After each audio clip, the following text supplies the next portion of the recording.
Good morning class. आज आप लोगों के LPM 211 के अंदर नेक्स्ट टॉपिक जो है वो आपका क्या है, डाइजेशन इन रूमिनेंट्स। ठीक है, या लाइव स्टॉक्स के अंदर जो डाइजेशन सिस्टम है, पाचन तंत्र की क्रिया है वो कैसे होती है, कौन कौन से पार्ट्स उसमें होते हैं, कौन कौन से ऑर्गन्स काम में आते हैं। ठीक है, तो डाइजेशन सिस्टम इसके अंदर दो प्रकार के ऑर्गन्स काम में आते हैं। एक तो मेन ऑर्गन्स जो मुख्य रूप से या जो एक्टिवली या डायरेक्ट रूप से पाचन क्रिया के अंदर भाग लेते हैं, और दूसरे सहायक अंग जो इनडायरेक्ट रूप से डाइजेशन सिस्टम को हेल्प करते हैं। ठीक है, डाइजेशन सिस्टम में सहायता करते हैं, वो कौन से होते हैं, सहायक अंग। ठीक है, तो पहले सहायक अंग देख लेते हैं। जैसे लिप्स है, लिप्स डायरेक्ट भोजन के डाइजेशन में काम में नहीं आते, लेकिन उसको ग्रहण करने में हेल्प करते हैं मुंह में। टंग है वो क्या करती है, लार को जो उसमें मिलाने में हेल्प करती है, भोजन को इधर उधर करने में हेल्प करती है। टीथ उसको चबाने में। सैलिवरी ग्लैंड्स या लार ग्रंथियाँ क्या करती है, लार को मिलाने में, वही सेम काम।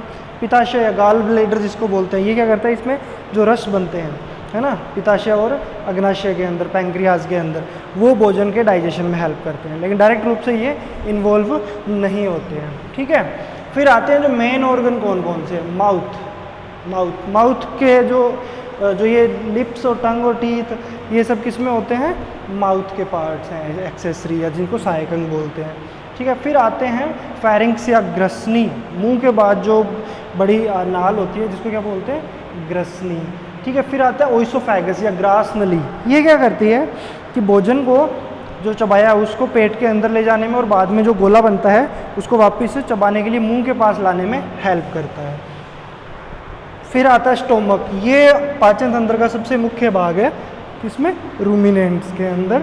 फिर आती है स्मॉल इंटेस्टाइन, ये सभी में सेम होती है, देखो जी, है ना, स्मॉल इंटेस्टाइन या छोटी आंत, ये लार्ज इंटेस्टाइन या बड़ी आंत। फिर आता है मलाशय या रेक्टम, और लास्ट में एनस या गुदा। ये क्या होता है, एक्सक्रीटा जो बनती है ना, उसको बाहर निकालने में, शरीर से बाहर निकालने में, मतलब भोजन का रस निकालने के बाद जो गुदा बचता है ना, जो क्रीटा बचता है, उसको बाहर निकालने में रेक्टम और एनस काम में आते हैं।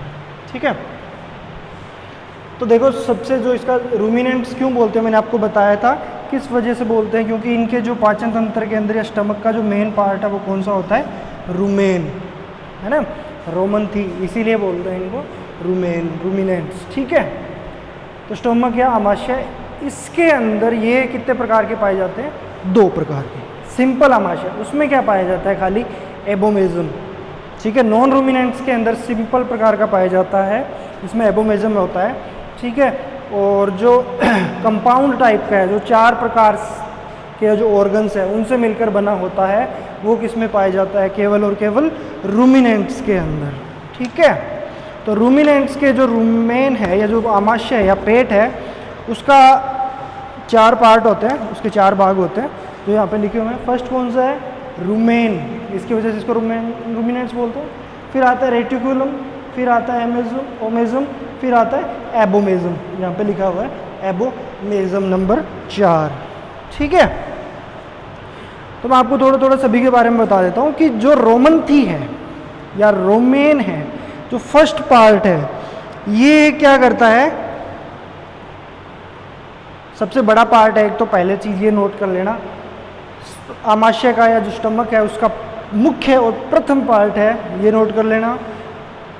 इसकी जो क्षमता है वो 150 से 200 केजी की होती है, मतलब ये 1.5 से 2 क्विंटल जो चारा है, हरा चारा, सूखा चारा, जो भी है जो वो खाते हैं, उसकी स्टोरेज की कैपेसिटी होती है इनकी। फिर क्या करते हैं कि रूमेन के अंदर जो भोजन आता है वो किसके थ्रू आता है, मुंह से, ग्रासनी से होते हुए ग्रास नली के द्वारा रूमेन के अंदर पहुंचता है। फिर रूमेन से वापस भोजन है वो किस में जाता है, मुंह के अंदर। मैंने आपको बताया था कि कभी भी आप ऑब्जर्व करना, आज जाके देखना कि कोई भी पशु दिन में चर के बैठा है ना, ठीक है, तो वो क्या करेगा, बैठे बैठे अचानक से ऐसे हल्की सी वॉमिट करेगा, जो जुगाली करता करता बंद होके अचानक से वॉमिट करता है, तो आप उसकी देखना टेक्सचर या स्ट्रक्चर, वो गले के पास से गोला सा निकलता है और वो मुंह के पास रुकता है, फिर वापस से वो उसको चबाना शुरू करते हैं। ठीक है, तो उस क्रिया को क्या कहते हैं, रूमिनेशन। चबाने की क्रिया को क्या कहते हैं, जुगाली करेंगे, रूमिनेशन। ठीक है, तो फिर बाद में क्या होता है कि रूमेन से वो गोला वापस वहाँ पे, और फिर वापस चबा के बिल्कुल उसकी लुगदी बना के और किस में वापस भेज देते हैं, रुमेन के अंदर। ठीक है, ये तो हो गया रुमेन का काम। इसके अंदर एक बात याद रखना कि इसके अंदर कोई किसी प्रकार का वो नहीं मिलता, ये बोलते हैं ना स्त्राव जो है ना, वो इसमें से नहीं निकलता। ठीक है, इसमें सिर्फ और सिर्फ क्या करता है, ये भोजन को टुकड़ों में इकट्ठा करता है और इसके अंदर जीवाणु, प्रोटोजोआ और ईस्ट ये पाए जाते हैं, जो कि क्या करते हैं, भोजन पे क्रिया करके उनको छोटा छोटा कर देते हैं, उनको फुला देते हैं, बड़ा कर देते हैं। ठीक है, कोई ऐसे क्रूड फाइबर है उसको अलग अलग कर देते हैं, जैसे सेल्यूलोज है उसको लिग्निन से अलग करना, ये सब काम इसके अंदर होता है। लेकिन इसके अंदर किसी प्रकार का कोई भी केमिकल है या वो सब नहीं मिलता भोजन के अंदर। फिर आती है आपकी सेकंड नंबर रेटिक्यूलम। रेटिक्यूलम को आप हिंदी में देखो क्या लिखा हुआ है, जालिका। कि देखो पशु है बेचारा, उसको थोड़ी ना पता होता है कि ये कंकड़ है, पत्थर है, कील है कुछ है, तो वो क्या करता है कि वो तो खाता रहेगा, फिर बाद में जाके वो उसको दोबारा से वो जो रूमिनेशन की क्रिया वो होती है। लेकिन ये जाली क्या करती है देखो इस क्रिया में क्या होगा, भोजन है वो पल्प के रूप में आ जाएगा। ठीक है, पल्प से फिर उसको बाद में ये रेटिकुलम है, ये क्या होता है, मधुमक्खी के छत्ते की टाइप की एक स्ट्रक्चर होती है। समझ में आई बात, कि जैसे मान लो कि ये रुमेन है, रुमेन के आगे ये रेटिकुलम लगी हुई है जाली, कि यहाँ से जो भोजन पास होएगा आगे की क्रिया के लिए वो इसमें से छन के जाएगा, उसमें कंकड़ पत्थर कोई भी बड़ी अपाच्य चीज़ है ना वो वहीं पे रह जाएगी। ठीक है, तो ये सी एंड बी का मतलब क्या होता है, काऊ एंड बुफेलो के अंदर ये 8 किलो की इसकी कैपेसिटी होती है। ठीक है, और गोट एंड शिप के अंदर 2 किलो की, ये लिख लेना। तो रेटिकुलम का मेन काम क्या है कि ये सिर्फ और सिर्फ भोजन को छानता है। जो मेजर काम है वो इसका यही है। ठीक है, कुछ एक है ना जो मतलब जैसे लिक्विड चीज़ें हैं उनको भी ये सीधा ही सीधा क्रॉस कर देता है छान के। ठीक है, इसमें कोई भी प्रकार का किसी प्रकार का पाचक रस इसमें भी नहीं मिलता, ये बात याद रखना आप लोग। ठीक है, फिर आता है ओमेजम। ठीक है,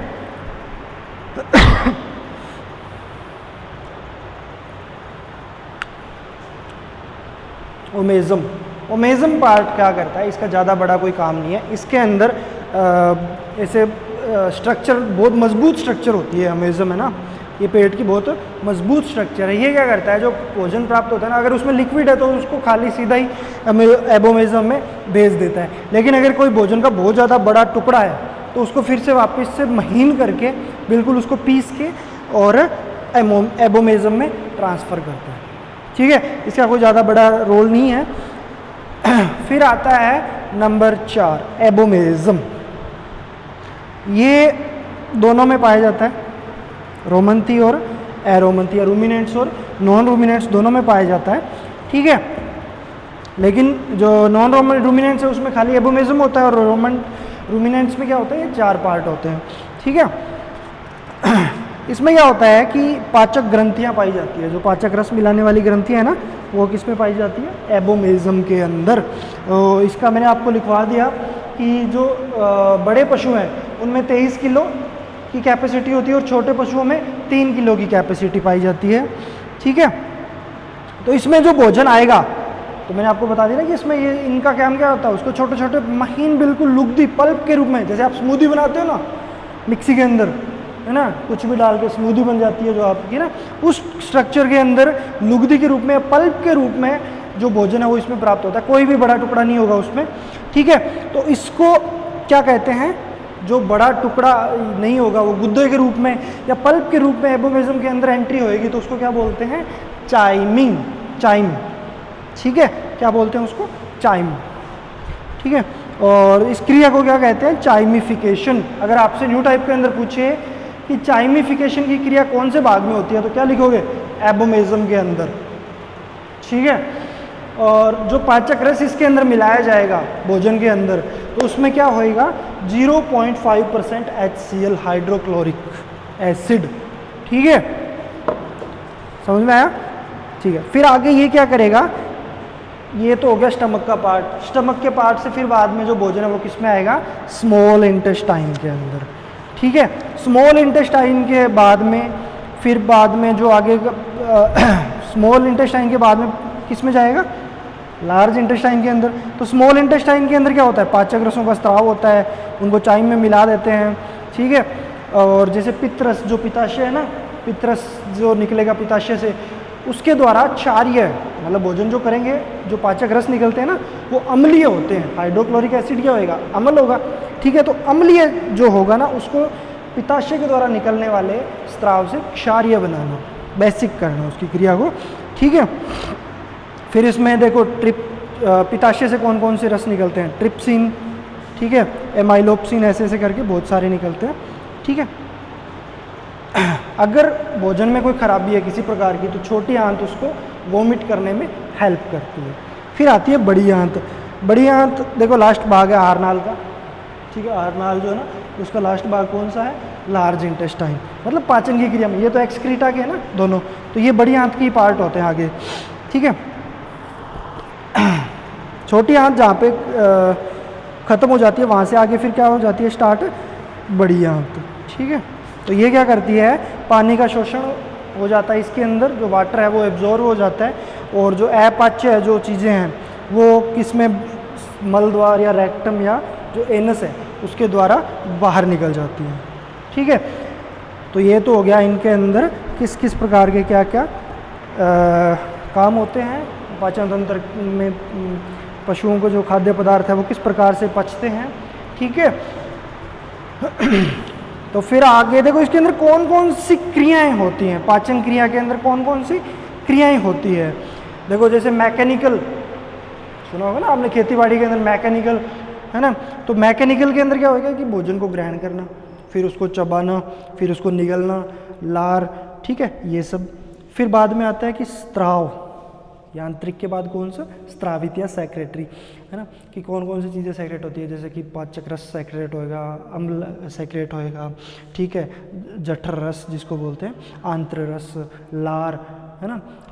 तो ठीक है, ये सब चीज़ें इसमें किस में आएगी, सेक्रेटरी कार्य के अंदर। फिर आते केमिकल कौन कौन से हैं, जैसे HCl का मिलना, ठीक है, पाचक विकर जो होते हैं ना उनका मिलना, एंजाइम्स का। फिर आता माइक्रोबियल, जैसे जो फर्स्ट पार्ट था रुमेन, इसके अंदर क्या होता है, बैक्टीरिया, प्रोटोजोआ और ये सब भोजन पे क्रिया करते हैं, तो वो कौन सा होता है, माइक्रोबियल प्रकार का, ठीक है। तो ये डाइजेशन इन लाइफ स्टॉक आपको आई थिंक समझ में आ गया होगा। कोई दिक्कत हो तो आप पूछ सकते हैं, ठीक है, कमेंट सेक्शन के अंदर, और इन सब चीज़ों को आप नोट करते रहना साथ साथ।